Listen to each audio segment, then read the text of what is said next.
assalaamu aleykum wa rahmatullahi taala wa barakaatuhu. mbokki jullit yi, mbokki taalibe yi, ginnaaw buñ leen nuyoo ñu dikkaat ak yéen ci yeneeni tomb ci seen njàngalem diine. tey nag ñu dikk ak yéen ci li sëriñ Tubaa jàngale ne ñett a ngi ni seenuk ñaan yàlla du ko nangu. salaasatun da'watuhum laa tuqbalu xataan kama ani nabi nuqilu mukassirul xiibati aakilul xaraam zul xilli wal xasadi aydan lil anaam. nee na ñett a ngi nii seenu ñaan yàlla du ko nangu mukk.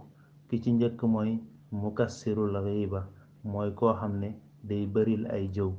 jëw nag mbokk jullit yi liñ ci wax mooy dafa mel ni koo xam ne danga tiim sa mbokkum jullit mu faatu ngay dagg ci yàpp yaramam di lekk. moo tax alxuraan waxoon ne ayuhibbu ahadukum an yakula laxma axiihi mayitan fa karihtumuuhu.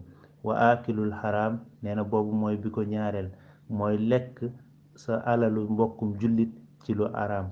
moo tax yàlla sun boroom waxoon ne laa taakulu amwaalakum baynakum bil baatil, bu leen lekkante seen alali ci lu daganul. bi ci mujj mooy alxasad. alxasad nag mooy iñaan, mu nekk loo xam ne lu bon la ci doomu aadama, nekk lu ñuy tere. moo tax yonent bi sallallahu alayhi wa sallam waxoon ne iyaakum wal xasad fa inna alxasada yakulu alxasanaat kama yakulu naara alxatab.